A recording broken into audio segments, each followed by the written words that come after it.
বড় বড় ঘোড়া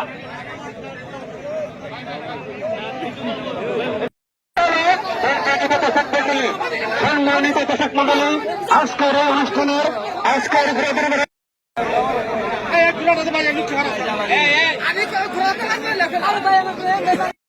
করবেন তারা গ্রাউন্ড লাইনে নিয়ে যান। প্রথম দফায় অংশগ্রহণ না করলে তারা চ্যাম্পিয়নে অংশগ্রহণ করতে পারবেন না।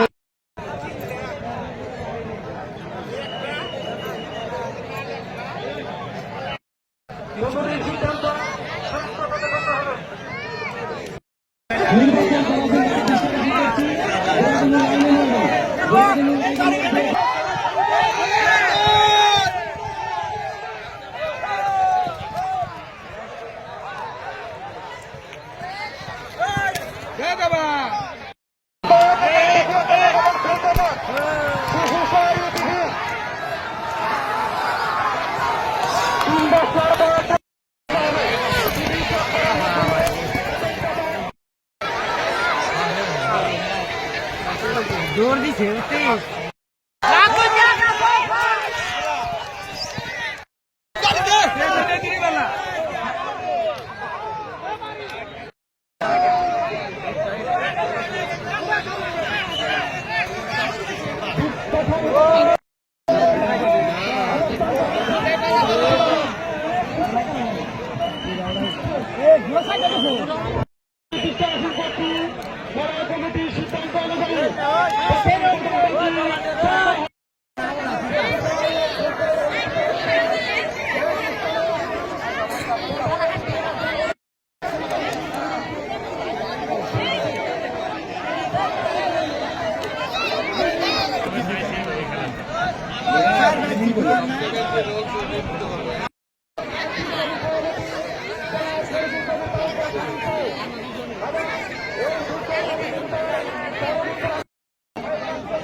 প্রথম কদমবাজির ফলাফল মাংস দিয়ে যান। প্রথম কদমবাজির ফলাফল ভারপ্রাপ্ত চেয়ারম্যান ৩ নং ইউনিয়ন পরিষদ, আমি তাকে মঞ্চ আসার জন্য বিশেষভাবে আহ্বান জানাচ্ছি। জনাব আহ্বান করছি, মঞ্চের সামনে যারা আছেন বসে যান।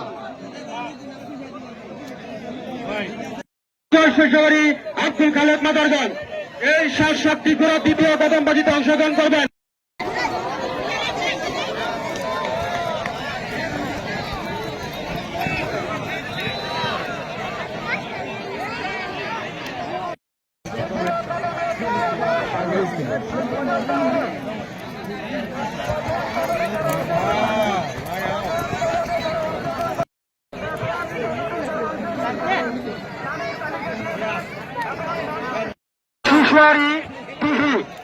শিশু সোয়ারি তিথি আজকে এই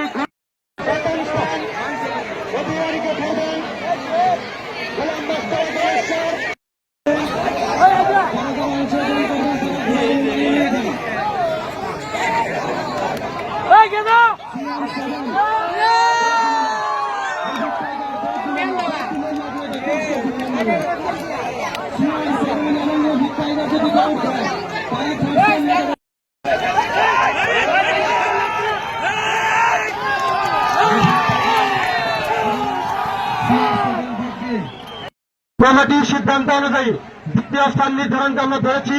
দ্বিতীয় হয়েছে দ্বিতীয় রঞ্জু ভাই আহ্বায়ক কমিটির অন্যতম সদস্য সরসাবাড়ি আজকে চ্যাম্পিয়ন সবাইকে যমুনা জামালপুর আজকের চ্যাম্পিয়ন পুরস্কার গ্রহণ করলেন। সাংবাদিক ভাইদের হিসেবে করছি, আপনারা একটু সুযোগ করে। আমি ময়মনসিংহ থেকে এসেছি, আজকে আমার ঘর চ্যাম্পিয়ন হয়েছে, মোটরসাইকেল করেছি, খুব খুশি আলহামদুলিল্লাহ ইনশাআল্লাহ। গোবিন্দপুর কৃষ্ণপুরবাসী যৌথ উদ্যোগে যুব সমাজের উদ্যোগে এই ঘোড়দৌড়ের আয়োজন করা হয়েছে।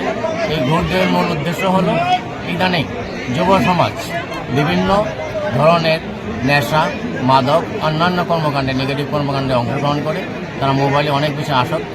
সেই আসক্ত বা অন্যান্য মাদক বিরোধী কর্মকাণ্ডে অংশগ্রহণ করার হিসাবে এটা একটা দিক নির্দেশনা হয়ে থাকবে। এই আনন্দ, এই মেলা থেকে যে আনন্দ নিয়েছে তারা অনেকেই হয়তো বা মাদক মুক্ত হবে বা ওই জীবনের বাইরে আনন্দের একটা জীবন আছে, সেটাও তারা প্রত্যক্ষভাবে এখানে দেখে গেছেন। এই মেলা হচ্ছে গ্রাম বাংলার একটা বহু বছরের ঐতিহ্য। আমরা যখন ছোট ছিলাম তখন আমরা দেখেছি, ছোট সময় আমরা বিভিন্ন ধরনের সামাজিক বিভিন্ন ধরনের বিভ্রান্তিমূলক কর্মকাণ্ড ইনভলভ না হয়ে আমরা গ্রাম বাংলায় যে বিভিন্ন ধরনের সংস্কৃতি প্রচলিত ছিল সেই সংস্কৃতিতে আমরা সরাসরি জড়িত ছিলাম। আমরা এই মেলা আমরা ছোট সময় অনেকভাবে উপভোগ করছি। আজকে এই মেলার মাধ্যমে আমাদেরকে মনে হয়েছে যে আমরা পুনরায় সেই ছোটোবেলায় চলে গেছি। এখানে যারা শত শত হাজার হাজার ছোটো ছোটো বাচ্চারা আছে তারা একটা মানসিক আনন্দ পাচ্ছে। তাদের যে এই মোবাইল আসক্তি থেকে তারা বিরত থেকে এই ধরনের সাংস্কৃতিক কর্মকাণ্ডে তাদেরকে ইনভলভ হওয়ার জন্য একটা উদ্বুদ্ধ করবে এই মেলা। এই উদ্দেশ্যে আমাদের মূলত এই আয়োজন।